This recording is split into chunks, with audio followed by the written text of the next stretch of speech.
Depois de movimentar salas de cinema do Rio e de São Paulo com 77 títulos de 34 países, chegou ao fim o É Tudo Verdade 2024. Uma cerimônia de premiação realizada aqui na Cinemateca Brasileira revelou os vencedores desta edição.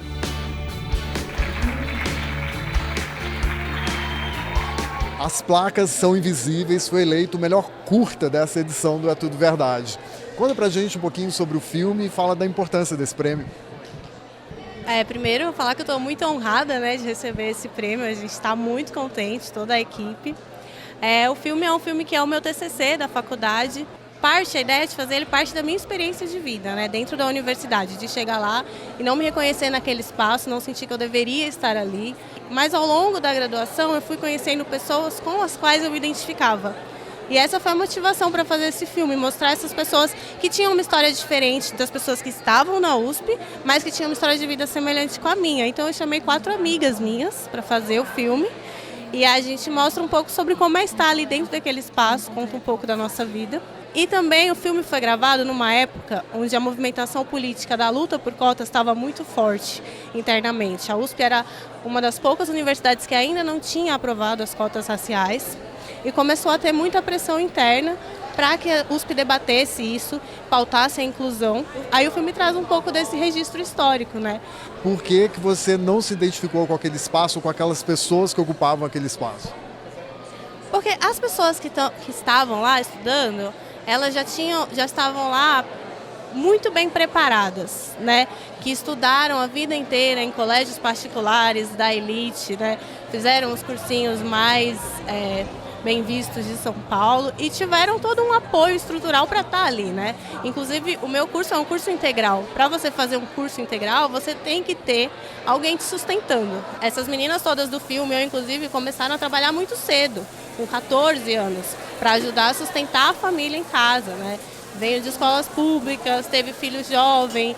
Então, são histórias de vida muito diferentes das histórias de vida de quem está lá e que tem toda uma estrutura para estar ali, um suporte, Daquilo do que o filme trata, que é a questão da luta pelas cotas nas universidades, nomeadamente no caso do filme da USP, é um pouco algo que o próprio filme batalha, para você ter um número maior de realizadores e realizadoras pretas brasileiras que possam fazer filmes e possam exibi-los em telas e, por exemplo, participar de um festival como É Tudo Verdade. Então, é muito bacana, o filme é muito bacana para o festival, a gente está tendo esse reconhecimento. Evolução retrógrada, tanto que fazer uma caminhada até aquela coisa, exclusão, que é o protagonista da Universidade de São Paulo. Ficou com o filme A Edição do Nordeste, o Prêmio Canal Brasil de Curtas, um filme de montagem.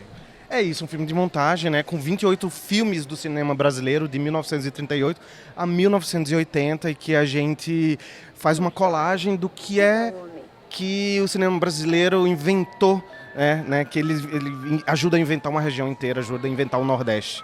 E a gente conta um pouco dessa história, brinca um pouco, reordenando e reeditando esses filmes para pensar o Nordeste daqui para frente. Dentro dos próprios filmes, a gente tem várias imagens, aquelas que ficaram no tempo, como as imagens, de certa forma, solidificadas e que a gente usa hoje, elas acabam sendo clichês, mas nesses mesmos filmes a gente tinha também outras imagens antagônicas, um Nordeste com chuva, com água, um Nordeste urbano, um Nordeste do litoral. Então está tudo naqueles filmes, a gente constrói uma região a partir do que a gente quer também. Então acho que é importante, é um filme que ao mesmo tempo ele é uma homenagem ao cinema brasileiro e um manifesto. Então, a importância desse prêmio é a gente colocar esse filme agora no Canal Brasil, para mais pessoas verem justamente essa pesquisa que foi 6 anos de pesquisa. A gente quer estar aí na tela do Canal Brasil para que a gente possa espalhar ela para todo mundo. Onde foi que você andou? Já decidi. Vou mesmo para São Paulo. O governo está mandando eles para o sul, pagando as passagens. Tesouro Natterer foi eleito o melhor longa desta edição do É Tudo Verdade. Renato, me fala da importância desse prêmio. Rapaz, o pessoal quer me matar do coração, Kiko, porque realmente, depois de 40 anos como diretor e muitas experiências em festivais, a gente nunca espera um prêmio, porque a seleção já é um prêmio. E ganhar o melhor filme realmente é uma alegria para todos nós e muito importante para dar visibilidade ao que o filme aponta, né? Eu acho que o filme aponta uma questão de memória que o Brasil tem que repensar, o cultivar a memória, não como algo do passado, mas a memória como algo do presente. A história não é do passado, a história que está presente hoje. O filme aponta para isso, para uma causa indígena gravíssima, que nós 500 anos depois continuamos, esse país continua matando indígenas por ouro, e o filme aponta para a possibilidade de repatriação de peças importantíssimas que o Johann Natterer, enfim, coletou 200 anos atrás e que impactou muito e vem impactando muitos indígenas saber que isso existe lá do outro lado do Atlântico. É a história de um austríaco que passou quase 18 anos no Brasil e acabou montando uma coleção de mais de 50 mil peças. E ele acabou formando a maior coleção etnográfica do Brasil no mundo, maior do que qualquer coleção no Brasil. E a mais antiga, ou seja, uma coleção de mais de 200 anos, né, de peças que tem séculos e séculos e que de lá para cá, de 200 anos para cá, essa violenta ocupação do Brasil e essa violenta ocupação de territórios indígenas fez com que eles perdessem muito dessa tecnologia, desse apuro estético que seus ancestrais desenvolveram. Então, essas peças estão lá, vivas, milagrosamente vivas, porque mandar uma peça, caixas e caixas, com 5 mil, cada remessa tinha 5 mil peças, né, etnográficas e naturais, mandar lá de Vila Bela, Santíssima Trindade, para chegar em Viena 1 ano depois, e 200 anos depois essas peças estão preservadas, isso realmente é algo assim, meio impensável, mas é real. Sie denken, das ist jetzt über 200 Jahre her und trotzdem sind diese Objekte noch in einem tadellosen Zustand. O Natterer é um daqueles filmes que é um achado. Você começa a ver o filme, como eu não conhecia esse personagem, esse naturalista austríaco que teve no Brasil, que levou essa coleção imensa para a Áustria e que a nossa relação é necessariamente ambígua. Porque é claro que tem uma crítica ao colonialismo, ao tipo de ação do século XIX, que é o período que o Natterer teve aqui, mas, por outro lado, há uma imensa admiração pelo trabalho que ele fez e, como o filme mostra, há tesouros do Brasil que só estão preservados porque está lá. A gente pensa que o Museu Nacional pegou fogo, você para pensar se é melhor ter em Viena ou ter no Rio de Janeiro, em Brasília ou em São Paulo. E acho que essa é uma questão que o filme, de uma maneira muito perspicaz, não busca responder. Ele levanta essa questão. É um filme de uma pesquisa impressionante, uma produção para documentários brasileiros muito robusta.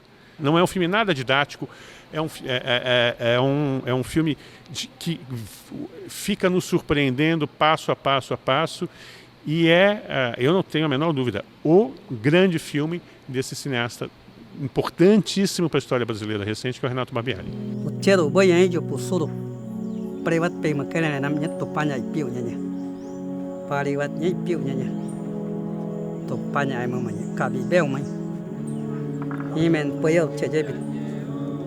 O filme Luiz Melodia no Coração do Brasil foi o documentário escolhido para encerrar a 29ª edição do É Tudo Verdade. Mas tem umas que eu gosto de cantar, como Estácio Louro Estácio.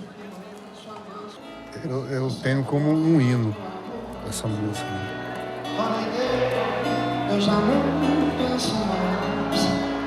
Me fala dessa opção de colocar o próprio Luiz Melodia como narrador da sua história.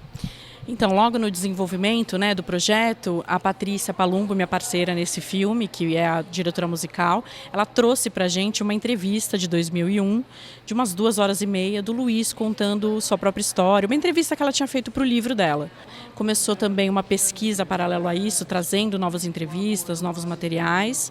E aí, se debruçando nisso, assim, com aquela voz inconfundível do Luiz, nos deu muita vontade de ouvir ele nos contando em primeira pessoa, que a gente tivesse ali um relato íntimo dele, o ponto de vista sobre várias polêmicas, né, que ele enfrentou durante a carreira, sobre como ele surgiu, sobre os processos dele, sobre a forma de criar. Então, a gente deixou que ele contasse. É um filme feito em cima de material de arquivo. Essa proposta está na origem do projeto? Está na origem do projeto também. A gente percebeu o tamanho da obra dele, então também tinha muita música ali que contaria essa história. E também para a gente conseguir ter um retrato daquela época, né? Daquilo que ele viveu, das pessoas com quem ele conviveu. Então você tem Gal, você tem Bethânia, você tem Elza Soares, Jades Macalé, vivendo mesmo a vida do Luiz com ele, né? No momento em que aquilo aconteceu.